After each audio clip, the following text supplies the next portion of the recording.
Hello, welcome to CEAZOR Snack Sandwich. Today we're going to take a quick look at LendFlare. LendFlare is a pretty revolutionary lending platform on Ethereum. I like it. It's pretty interesting. It's pretty cool. I'm pretty bullish on this project. I think it's going to do pretty well as long as everything goes as planned.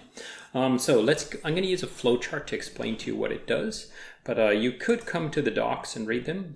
They're a little bit hard to get at some points, but it's quite good. Right now, the app is on Rickaby, so you can go to Rickaby testnet and test it out and play around with it if you want. But I'm looking forward to this application and this protocol coming out soon. So I'm going to swing over to the flowchart now and talk about this in depth and explain to you how this works and how this is going to function and so forth. So let's go over to there now. So here's the flowchart here. Here's a LendFlare in the middle, the application in the middle. And then first we're going to talk about Bill. Okay, Dollar Bill is back. So Dollar Bill is conservative. He doesn't want to take a lot of risk, but he wants to get as much as he can. So he just supplies his tokens to LendFlare. There's going to be many choices, but today I'm going to use USDC, but it could be ETH, it could be DAI, it could be many other tokens, right? So he supplies them to LendFlare, and LendFlare takes those tokens and puts them into Compound for him.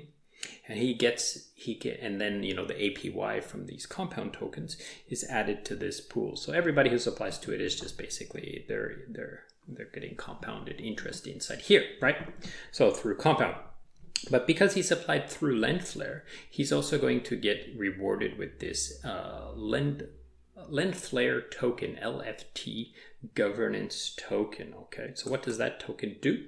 Basically, you can take that token and you can lock it for VEFLT or for time lock it with the VE token model. So that's like one year to 1 month, 2 months. There in the docs it shows the chart, so up to 4 years. So basically, if you have one token and you lock it for 4 years, you will get one VE LFT token. I've talked a lot about this. It's pretty standard stuff now.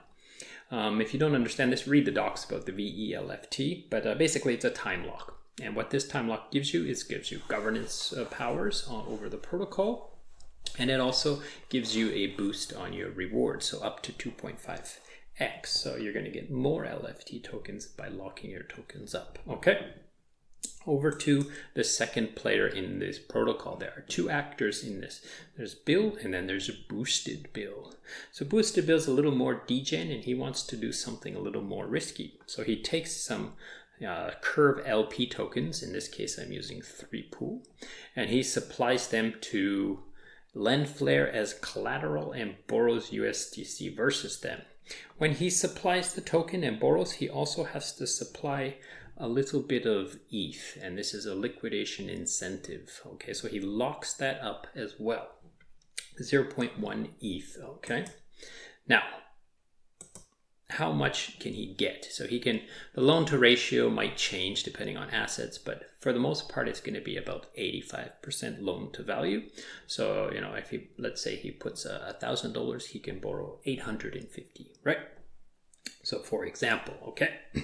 Now, let's say he wants to borrow $100 based on his tokens, and then he's going to owe 110. So where does this 110 come from?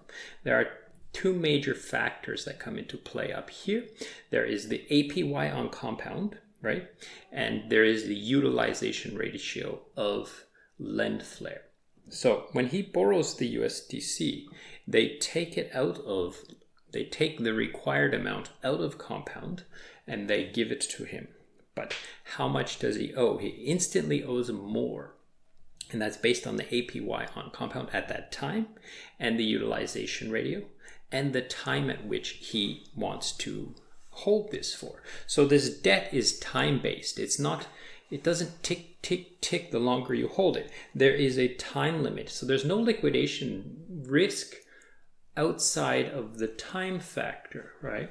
And then he can take his USDC and take it out to farming opportunities or do whatever he wants to do with it. I'm going to talk a little bit more about this when we get into the time factor, so you'll you get a better understanding when I start talking about liquidations, okay? So his CRV, his Curve LP tokens, they're not just sitting in LendFlare. No.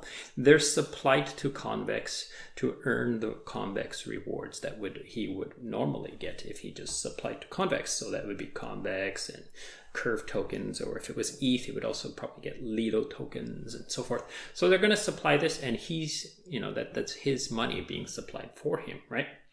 So when it comes time to repay, when Boosted Bill, his time limit is almost up and he wants to pay. If he pays early, he still owes the same amount. So it doesn't, you want to wait until the end-ish, but there's no difference if you pay immediately or you pay several times, like closer to the end, except for you lose your farming opportunity because you're going to have to pull this money back to repay your debt, right?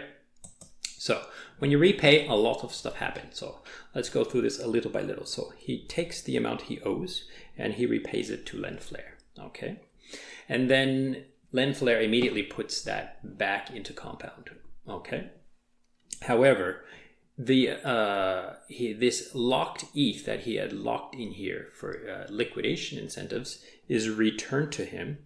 His 3 pool token, his Curve LP tokens, are returned to him, and he gets his rewards from Convex, right? So this is if he pays on time, right? So within the time frame that he has chosen.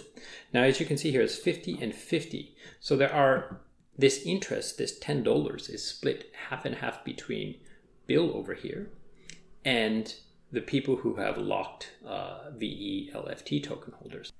Now, so like I said, it doesn't go immediately to them. This is what they're going to be owed, but the funds are stuck into Compound to continue earning interest until Bill comes along and says, oh, hey, I want my money back. Okay. Now, liquidations come along if he doesn't pay on time. So if the 3 months, 6 months, 12 months, whatever he chooses, if that time elapses and he doesn't pay off his debt, then the bots come and liquidate him. So what they do is they cause the system to sell off these, to break down these LP tokens, so withdraw them from Convex, break them down to the underlying required asset, and put that into LendFlare to cover the debt, right? And then this, all of this is put in Compound to earn more interest, right? And then what does the bot get? The bot gets this incentivized ETH, this ETH that was locked up. So Bill loses his Curve LP tokens, he loses his ETH, but he keeps the USDC that he put out here farming, right? So that pretty much covers the whole system in a well, it's all right here. I've covered everything. I'm pretty sure I didn't miss anything. If I did miss anything and you still have some questions, I would suggest you to go over to the docs and check them out and read them in full and so forth. Maybe you can go to their Discord as well and ask questions there. Okay, so that's it. Thank you so much for watching, and goodbye.